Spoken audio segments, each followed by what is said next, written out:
tonight from downtown Indianapolis. The Fever welcome in the Seattle Storm with major playoff implications on the line tonight. All right, y'all, look, this is a big one tonight, okay? It's an important one. This has got to be our best 40 minutes. This has got to be our most intentional 40 minutes in everything that we do, okay? Look, no one person needs to do anything outside of themselves, right? But every single person in this locker room needs to be the best version of themselves. The Indiana Fever didn't just win. They made history in 6 different ways in one night. They crushed the Seattle Storm by 20 points. But the Real story went beyond the score. With Caitlin Clark still out, along with 5 other teammates, the Fever showed they're more than just surviving. They're setting and what Clark's return could mean for the future. This wasn't just a victory. It was a statement. If you're fired up, then comment, "Fired up for the Fever." Let's go. Leah Boston and Izzy Magbagor in the center jump circle. We are underway from Indianapolis. Odyssey Sims tracks down the jump ball and lays it in. Sims wearing bright pink shoes, passes to Mitchell, right corner 3. It's good, and it's a record. 771 points and counting in 2025 for Kelsey Mitchell, the most in Fever franchise history. Doesn't even step on the floor, but her presence defines the entire night. That was the scene at Gainbridge Fieldhouse, where the spotlight shined on Caitlin Clark despite her sitting on the sideline in street clothes. Records and fighting their way back into playoff position. This wasn't just a win. It was a statement about the team's grit and what Clark's return could mean for the future. Kelsey Mitchell led the way. Millions of people put them on instantly, giving the crowd a unified look, almost like a stadium-wide team uniform. It was really unique, I think it's very creative for Caitlin Clark to come up with something like this. And I just enjoy all of it, it's like aura. We love it! It's simple, yet it speaks a lot. I love it so much. I'm a big fan of it. Simplicity is the best. I like the design. Nike always does great with design, so I'm a huge fan of the logo. It looks really cool. I was really excited to see it last night, and it looks like we're going to get shirts with it on it, so that's pretty exciting too. I like it. I like how it incorporates the CC. I love it. Double C's. Let's go, Caitlin! Inside the arena, you could feel the buzz before the first possession. Clark's absence didn't seem to matter. Her brand held the building. Gainbridge had been transformed into Caitlin Clark Arena. Everywhere you looked, there was a banner, a piece of merchandise, or a fan clutching some limited edition gear. Game ceremonies only magnified the anticipation. You heard cheers swell every time her name was mentioned, despite it being her 16th straight game out with injury. Feels good. Got the pants, got the charms, necklace, zipper, everything. But here's where the tension kicked in. Clark wasn't the only one in street clothes. Sophie Cunningham, Chloe Bibby, hitting a 3-pointer that gave her the most points in a single season in Fever history, 771 and counting. Odyssey Sims brought energy right from the start, and the team played like they had something to prove. But the night wasn't only about basketball. AB's been the one that's been most affected by all of our injuries. All of the point guards that know how to get her the ball and how they get it to her, and it's not just getting her the ball, it's where you get it to her, getting it to her on time, on target, thinking one pass ahead, all that matters. And I thought today, her aggressiveness with the ball in her hands to the rim, getting into defenders, playing low to high instead of high to low. When she plays like that, there's nobody that can stop her. And, she set the tone for us, really on both ends. She had the NECA assignment as well and set the tone for us on both ends. And, she was terrific. Caitlin Clark may not have played, but her presence was everywhere. Nike used this game to launch her new logo, and Gainbridge Fieldhouse was covered in the CC symbol. Fans were given free shirts, and the entire arena looked like one giant team, all wearing her brand. Even though she sat out her 16th straight game, the spotlight was on Clark. The arena buzzed with excitement. It's special. There's very few people who get the opportunity to say that they have a logo and to make the impact that she makes, not just, I think, in the sport, but globally, just by being who she is. She's a connector. She brings people together. And, I think for us to be a part of that, and whether it's, as simple as being able to celebrate all of these things with her, or, as much as walking out into the arena and seeing the whiteout on the chairs out there, it's really cool. And it's really special and shoot, I'm talking about it right now, and just feeling the intense gratitude for me personally, being in women's basketball, to be able to be a part of this moment and to celebrate with her. Gabby Williams were slow to get up after a collision underneath the basket. Here's what happened. Oh, that is a major collision for the two of them. They both knock heads. It took them both some time to get to their feet. Almost like it was more than just a regular season game. It felt like a celebration of her impact on the sport, from the banners to the merchandise to the crowd's energy. The entire arena fell silent when Lexi Hull and Gabby Williams collided hard, heads crashing together as they both fought for a loose ball. The sound echoed, and then came the sight. Hull walking off with a massive knot forming on her forehead. The crowd gasped, and suddenly all that celebration from earlier in the night shifted into worried quiet. With 5 of her teammates already out, the thought of losing Hull in that moment felt crushing.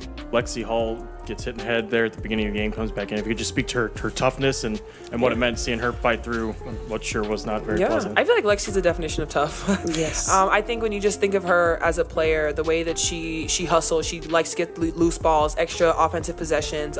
That's what she does. I mean, she got hit, she came back and just continued to contribute again. Was a pest on defense, just making her presence felt, offensive rebounds, and that's... Gamebridge didn't just host a game. It became Caitlin Clark Arena for the night. Caitlin Clark wasn't the only one out in street clothes. Sophie Cunningham, Chloe BBY, Sydney Carlson, and Ari McDonald were also sidelined, leaving the Fever shorthanded with 5 players missing. The team had already lost 4 of their last 5 games, and with the playoff race heating up, this... Even laughing later when she said that everybody told her she looked beautiful with the lump. That willingness to just keep going resonated. It gave the Fever something to rally behind. Yeah, I mean, that was disgusting. I don't know if y'all saw it, but I mean, it's who she is. She's just a tough young woman who battles every possession, and you can never tell if Lexi does, if she's hurt, if she's injured, if she goes down, if she gets back up. She just always has the same expression, and she just plays her butt off. And I'm thankful that it wasn't worse, and thankful that she was able to come back. But she really kind of epitomizes the toughness and the grit. The matchup carried extra weight. A slip here could have pushed Indiana further down the standings. Coach Stephanie White explained that Aaliyah Boston had been the most affected by all the injuries. With so many point guards out, it was harder to get her the ball in the right spots. But against Seattle, Boston played with force, attacking the rim, drawing contact, and setting the tone on both offense and defense. She even took on the assignment of guarding Nneka Agwamike. It passes, Breezy with a block. She swats Malunga. Fever in transition left to right. Powers at the right elbow. Backing down Diggins, passes left wing. Kelsey fires, got it! The defense to offense, and the Fever lead by 10. It's 22-12 with 2 minutes to go in the first quarter.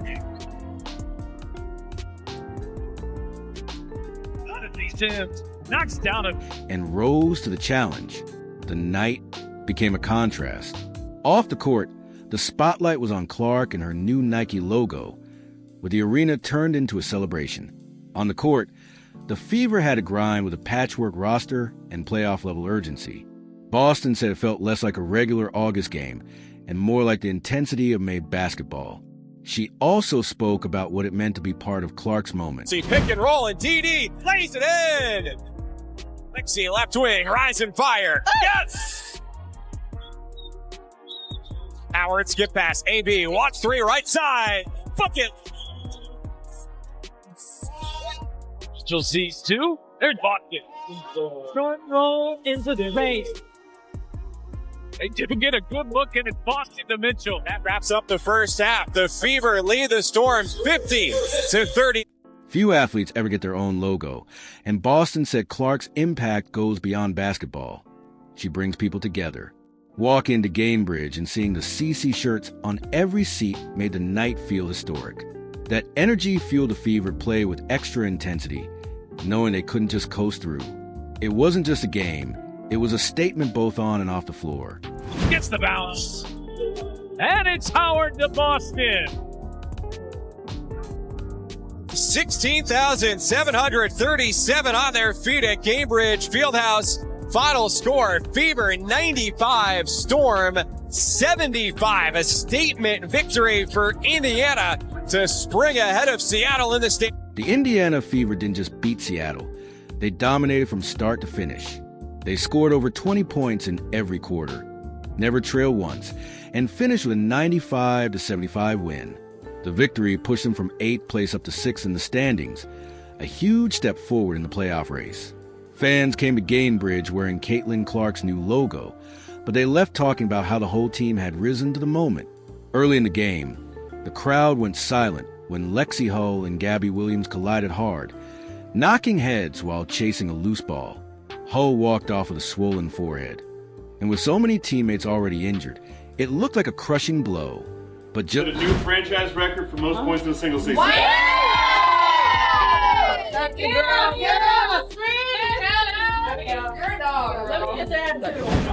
As Aguma K gets it to go. Mitchell, quick trigger, and hits. Unguardable. Nope. Just minutes later, Hull checked back in, still bruised but determined, and the energy in the building flipped. Her toughness set the tone, and her 9 rebounds fueled a rebounding edge of 42-22. Aaliyah Boston dominated inside with 27 points on 10 of 18. Sykes doing a good job of stuffing that backdoor cut, but it just sets up the screen and roll. It's all Kelsey Mitchell. The subtle things. Shooting, bullying Seattle in the paint. Kelsey Mitchell kept attacking from the perimeter, cutting through defenders and breaking free for shots, while Odyssey Sims added 22 points, including a wild 35-foot bank shot that sent the crowd into a frenzy. Together, Boston, Mitchell, and Sims all scored 20-plus points, giving Indiana a 3-headed attack Seattle couldn't handle. The Fever didn't just rely on one hot streak. They played consistent basketball all night, at least 21 points every quarter. 1,000th career rebound. Fastest player in Fever history to do so. Quarter, while holding the Storm under 20 in each. And good hands there by Aaliyah. Boston just wrestles it away from Aguma K. And here is Mitchell. Usually you'd have a 2-for-1 right here if you had Caitlin Clark on the floor, but without Caitlin Clark, you really need to get a good look. They do get a good look, and it's Boston to Mitchell. Here is Boston going at the rookie. Boston using her strength to get to the rim. That 1-4 dribble puts the shot blocker inside the cylinder of the rim. It was their cleanest, most balanced game of the season. By the final buzzer, 16,737 fans were on their feet as Indiana celebrated not just a big win, but one filled with record-breaking performances that cemented it as a night to remember the Indiana Fever didn't just beat Seattle. They made history 6 different times. It's just a really good job. That's what I'm talking about. An extra dribble to get Malanga inside the cylinder of the rim. It's been a strong start to the third quarter here for Indiana. An 11-point lead has grown to 16, and Boston adding to it, and wanting a foul. Screen and roll, and a good seat. One night, what looked like a strong win turned into one of the most record-setting games in team history. The first spotlight was on Kelsey Mitchell. With 21 points, she passed Caitlin Clark's single-season scoring record for the franchise. That puts Sims right in the conversation with the Fever's franchise player, and it shows that she's been an immediate difference maker in Clark's absence. Aaliyah Boston and Ezzy Magbagor in the center jump circle. We are underway from Indianapolis. Odyssey Sims tracks down the jump ball and lays it in. Here is Sims, one of those newcomers, slicing through the defense and gets to the rim. I love the vertical game of the Fever right now. In this building, 2007, finished third all-time points scored. IHSA basketball history on the girls' side as Odyssey Sims knocks down a three. Clark had just set that mark last year, showing how quickly the bar keeps getting higher for this young team. It feels clear that Mitchell and Clark will be trading this record back and forth for years. Mitchell also became the WNBA leader in 20-point games this season, proving her consistency as one of the league's best scorers. But it wasn't only Mitchell making history. Aaliyah Boston reached 1,000 career rebounds, becoming the second youngest player in league history to hit that mark. The only player to do it younger was... That's the most complete game we put together in a long time. We made more free throws than they attempted. Yo, hey, that is a difference maker for us, and that will be a difference maker for us. 22 assists on 36 made field goals, total team effort. AB, 1,000th career rebound. Youngest player in team history to do so. Thanks, ladies. And Kels set a new franchise record for most points in a single season.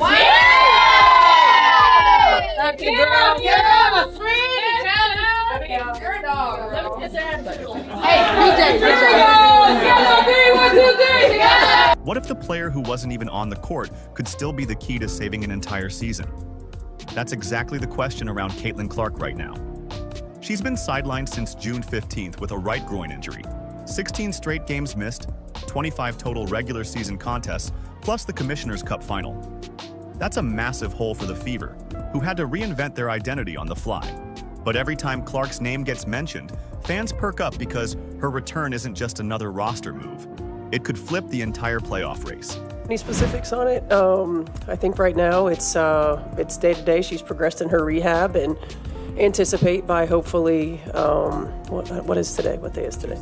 Tuesday, by hopefully end of the week, she'll be on the floor, at least in practice. What have you been missing without her? I was talking to her recently about what she brought to you guys, but what do you feel like you've lacked when she is absent from these games? The ability to spread the floor for AB.